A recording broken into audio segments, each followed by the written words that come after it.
And there she is. What is up, YouTube? Coon636 here. And kind of have a update on my bike.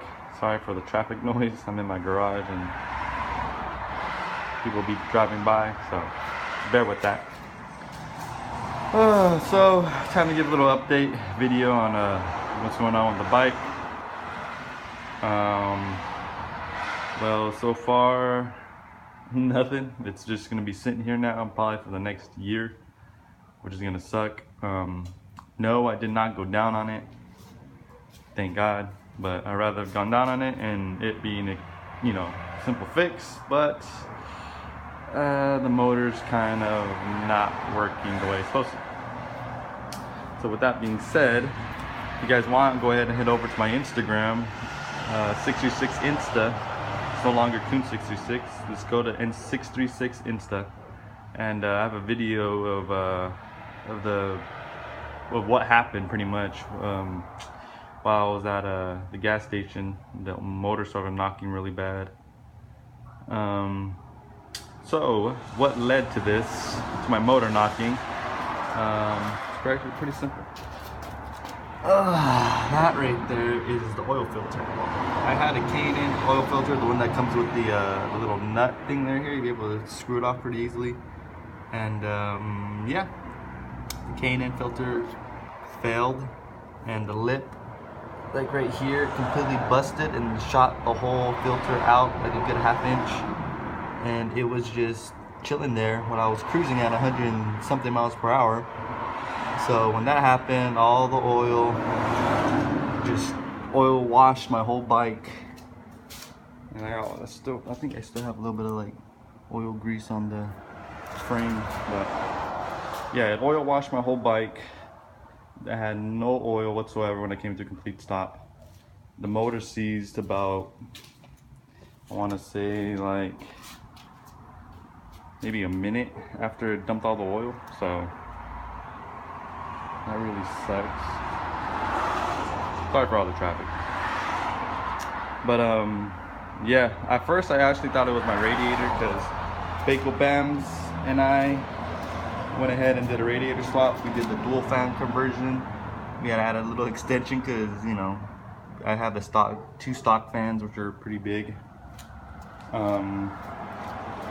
So I thought it was that, honestly. I thought it was the hose that busted, but everything's fine. It was just the oil filter that busted, which I'd rather have been the radiator. But yeah, so running an engine at close to almost 200 degrees with no oil in it, yeah, it's a recipe for disaster. So I was able to get picked up. Huge shout out to Rabbit Stunts. Check him out on Instagram. And if you go to my 636 Insta, I have a photo of me on the side of the road and him helping me. So check his page out, give him a like, give him a follow. Really cool dude. I really appreciate him helping me out.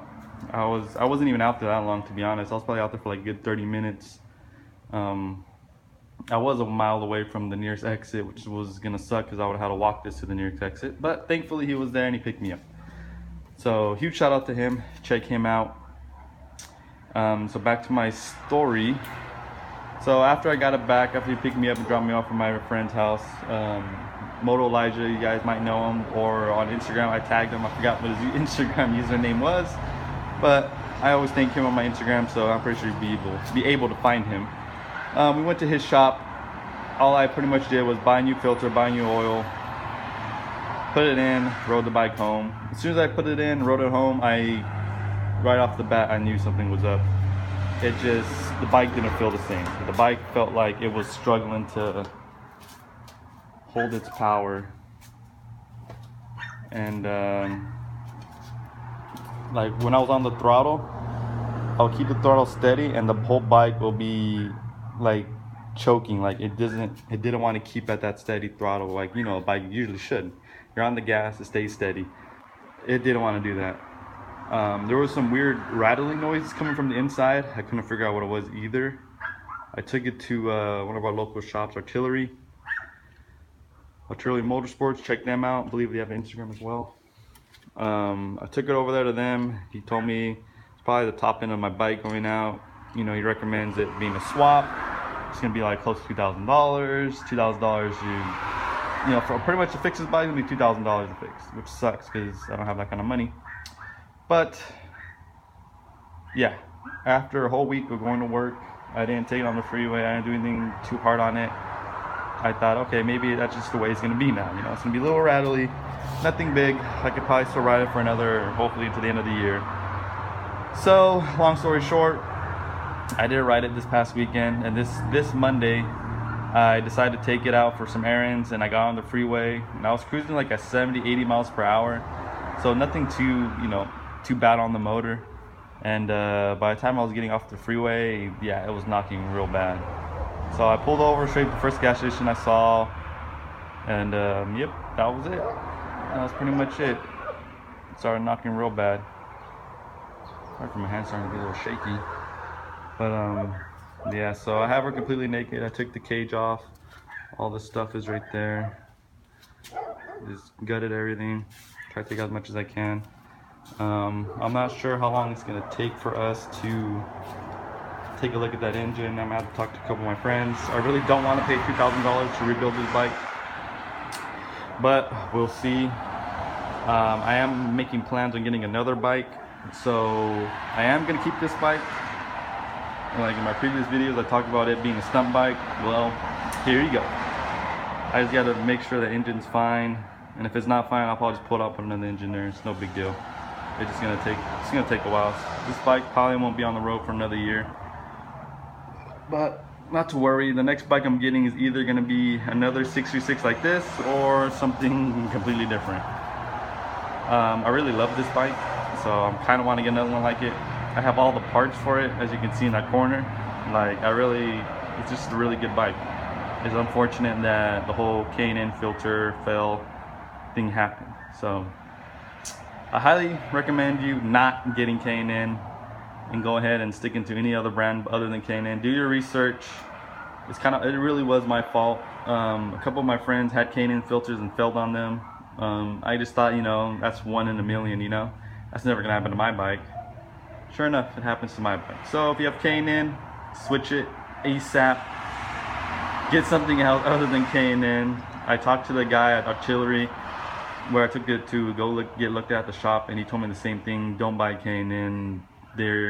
Some tracks won't even allow K&N on there because they're known to fail, and they don't even meet Euro standards anymore. I mean, they really went down a lot. So don't buy K&N. Get something else. But other than that, then taking it apart, I added some stickers. You can see the stick shop, a couple of motovlogging I got from what do you call it, SCMM. So that's pretty much it. It's added to my sticker bomb. And yeah, she is completely naked, which sucks. So future stunt bike in the making. Yeah, no, it's gonna need a lot of work.